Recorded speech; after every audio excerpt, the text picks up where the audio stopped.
Good morning students, this is Pooja Sharma and I am your Hindi teacher. आज मैं आपके सामने हिंदी व्याकरण का एक टॉपिक लेकर उपस्थित हुई हूँ जिसका शीर्षक है क्रिया। तो आइए आज हम क्रिया का अध्ययन करते हैं। क्रिया, आप लोगों ने सुना होगा कि क्रिया का सामान्य अर्थ होता है कार्य। क्रिया को हम कार्य कहते हैं। जैसे कि आप मुझे अभी देख रहे हैं तो देखना एक क्रिया हो गई। इसी प्रकार से मैं आपको पढ़ा रही हूँ तो पढ़ाना एक क्रिया हो गई। आइए बच्चों, आज हम क्रिया का विस्तृत अध्ययन करते हैं। क्रिया, जिन शब्दों से किसी कार्य का करना या होना व्यक्त हो उसे क्रिया कहते हैं।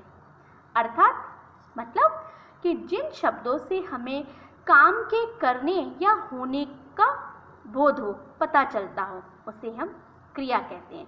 क्रिया का मैंने सामान्य अर्थ बताया है कार्य, काम। चलिए अब हम आगे बढ़ते हैं। अब मैं कुछ उदाहरणों द्वारा आपको ये बताऊंगी कि क्रिया शब्द कौन से होते हैं। जैसे पहला उदाहरण है हमारे सामने, राजीव अच्छा क्रिकेट खेलता है। नैना रोज स्कूल जाती है। मनोज ने अच्छा गाना गाया था। अब इसमें बच्चों आप लोग देख रहे होंगे कि खेलता है, जाती, गाया, ये सब अंडरलाइन शब्द हैं और यही जो अंडरलाइन शब्द हैं वो क्रिया है। जैसे खेलना, जाती, गाया, ये सभी क्रिया कहलाता है। आगे बढ़ते हैं हम। अभी तक हमने पढ़ा कि क्रिया क्या होता है। एक बार और मैं आपको समझाना चाहूँगी साथ छोटे से रूप में कि जिस शब्द से हमें किसी के कार्य करने का पता चलता है उसे क्रिया कहते हैं। जैसे सीता नाच रही है, बच्चा दूध पी रहा है, सुरेश कॉलेज जा रहा है। अब आपने देखा होगा इनमें से नाच रही है, पी रहा है, जा रहा है शब्दों से कार्य करने का पता चल रहा है। क्यों? क्योंकि नाचना एक कार्य हो गया, पीना एक क्रिया हो गई, जाना एक क्रिया हो गई। तो इन सभी शब्दों से किसी कार्य के करने का अथवा होने का पता चलता है, उसे हम क्रियाएं कहते हैं। अब हम पढ़ेंगे क्रिया के भेद कि भाई कितने प्रकार की हमारे हिंदी व्याकरण में क्रिया होती है। एक होती है अकर्मक क्रिया, दूसरी होती है सकर्मक क्रिया। चलिए अब हम अकर्मक क्रिया और सकर्मक क्रिया को विस्तृत अध्ययन करते हैं। अकर्मक क्रिया, जिन क्रियाओं का असर कर्ता पर ही पड़ता है वे अकर्मक क्रियाएं कहलाती है। ऐसी अकर्मक क्रियाओं को कर्म की आवश्यकता नहीं होती।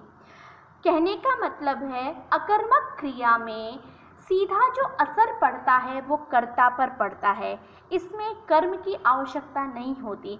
कर्म हम मानेंगे कि हमें किसी भी चीज़ की वस्तु की आवश्यकता नहीं होती, मतलब कोई सहायता करने वाली कोई वस्तु नहीं होगी, तो उसमें हम अकर्मक क्रिया का उपयोग करेंगे।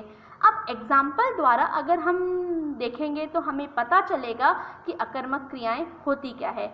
बच्चों आप लोगों को बताना चाहूँगी कि कर्ता वो होता है जो काम को करता है। फॉर एग्जाम्पल अब हम अकर्मक क्रियाओं को उदाहरण के द्वारा समझेंगे। जैसे राकेश रोता है, सांप रेंगता है, बस चलती है। इसमें क्या है बच्चों, हमारे पास कर्म नहीं है, मतलब कोई सहायक वस्तु नहीं है। इस वजह से इसमें हमें हमारे सामने ये अकर्मक क्रिया है। जैसे इसको हम एक सामान्य क्रिया भी कह सकते हैं। जैसे मैं पढ़ा रही हूँ, आप सुन रहे हैं, वह दौड़ रहा है। इस तरीके से बहुत सारे उदाहरण होते हैं जिसके द्वारा हम उसे अकर्मक क्रिया कहते हैं।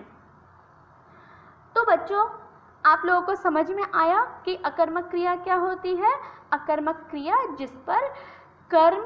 जिसमें कर्म की आवश्यकता नहीं होती, मतलब कोई सहायक वस्तु नहीं होती है। आइए अब हम सकर्मक क्रिया के बारे में पढ़ते हैं। सकर्मक क्रिया जिन क्रियाओं का असर कर्ता पर नहीं कर्म पर पड़ता है, वह सकर्मक क्रिया कहलाती है। इन क्रियाओं में कर्म का होना आवश्यक होता है। मैंने कर्म क्या बताया था? कर्म मतलब सहायक वस्तु, कोई ना कोई चीज़ होना ज़रूरी है, और इस पे जो प्रभाव है वो कर्ता, कार्य जो करता है उस पे नहीं पड़ता। किस पे पड़ता है?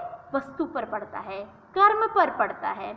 जैसे मैं लेख लिखता हूँ, तो मैं क्या कर रहा हूँ? लेख लिखने का काम कर रहा हूँ। अगर मैं ये कहती कि भाई मैं लिखता हूँ या मैं लिखती हूँ, तो ये अकर्मक क्रिया होती। इसी प्रकार से दूसरा उदाहरण है, सुरेश मिठाई खाता है, मीरा फल लाती है, भंवरा फूलों का रस पीता है। अब इन सभी उदाहरणों में सुरेश मिठाई खाता है, इसमें ये बताया गया है कौन सी वस्तु खा रहा है, कौन सा कर्म हो रहा है यहाँ पर हो रहा है मिठाई खाने का। खाता तो क्रिया हो गई और मिठाई क्या हो गई? उसका कर्म हो गया। मीरा फल लाती है, मीरा क्या लाती है? फल लाती है। तो हमारे पास में कोई ना कोई वस्तु हुई, कर्म हुआ, तो इसलिए हम इसे सकर्मक क्रिया कहेंगे। भंवरा फूलों का रस पीता है, क्या पीता है? फूलों का रस पीता है। आप सभी को समझ में आया कि भाई हम सकर्मक क्रिया किसे कहते हैं? जिस पर कर्म होना ज़रूरी होता है। कर्म मतलब कोई ना कोई सहायक वस्तु होना आवश्यक होता है, क्योंकि बच्चों इसके अंदर कर्म नहीं होगा तो उस वाक्य में हम क्रिया नहीं पहचान पाएंगे। इसी प्रकार हम अन्य उदाहरण से समझते हैं कि अकर्मक और सकर्मक क्रिया क्या होती है। जैसे मैंने बोला कनिका पढ़ रही है, तो कनिका क्या कर रही है? पढ़ रही है। अब क्या पढ़ रही है? हमारे पास नहीं है, कुछ भी वस्तु नहीं है, तो हम क्या कह सकते हैं इसको? अकर्मक क्रिया। राम हंसता है, राम क्या कर रहा है? हंसने का काम। मोर नाचता है, मोर क्या कर रहा है? नाचने का काम। इसमें सामान्य क्रियाएं हो रही है। अब हम सकर्मक क्रिया को देखेंगे। केशव पुस्तक पढ़ता है, तो केशव क्या पढ़ रहा है? पुस्तक, इसलिए इसमें हम क्या रहेंगे? सकर्मक क्रिया। हरीश सेब खाता है, तो हरीश क्या करता है? सेब खाता है। तालाब में मछलियां तैर रही है, तालाब में कौन तैर रहा है? मछलियां तैरने का काम कर रही है।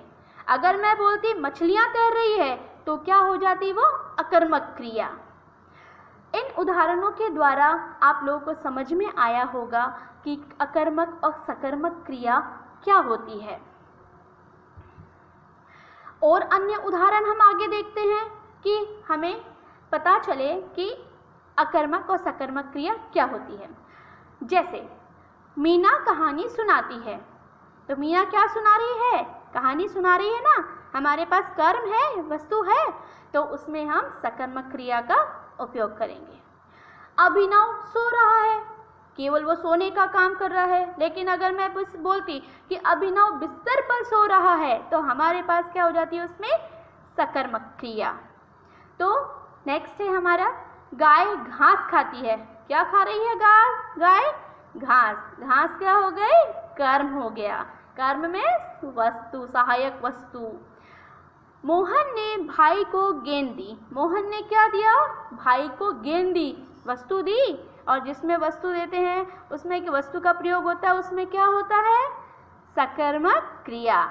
लड़कियां रोने लगी, लड़कियां रो रही है। अब कहाँ रो रही है ये नहीं पता, लेकिन हमें क्या, हमारे सामने एक सामान्य क्रिया हो रही है, तो रोना क्या हो गया? क्रिया हो गई। अब मैं आप सभी से उम्मीद रखती हूँ और आशा करती हूँ कि आप सभी को ये वीडियो पसंद आया होगा, और मेरी उम्मीद है कि आप सभी 10-10 उदाहरण एक बार अपनी नोटबुक में लिखें अकर्मक क्रिया और सकर्मक क्रिया के। धन्यवाद।